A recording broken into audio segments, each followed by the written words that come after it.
we'll guide you through how to compare Blender and Fusion 360. If you find this helpful, consider subscribing and liking the video. First, open both Blender and Fusion 360 on your computer. Let's start with Blender. It's an open-source 3D creation suite that's great for modeling, sculpting, and animation. In Blender, you'll notice a versatile interface where you can switch between different tasks using the tabs at the top, like modeling, sculpting, and animation. Blender's strength lies in its ability to handle complex animations and simulations, making it popular for video game design and film production. Now, let's switch over to Fusion 360. It's a CAD software primarily used for product design and engineering. Fusion 360 offers a more technical approach with its parametric modeling capabilities.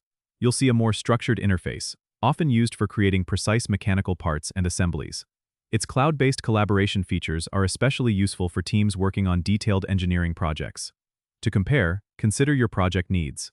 If you're focusing on artistic, creative projects, Blender's extensive tools for rendering and effects might be more suitable.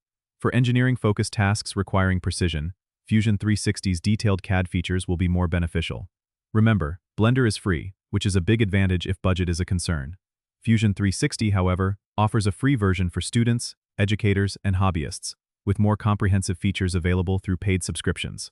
Think about your skill level too. Blender has a steeper learning curve but a vast community for support, while Fusion 360 is more intuitive for those familiar with CAD systems. Ultimately, the choice depends on what you're creating. Don't forget to subscribe and comment if this helped you out.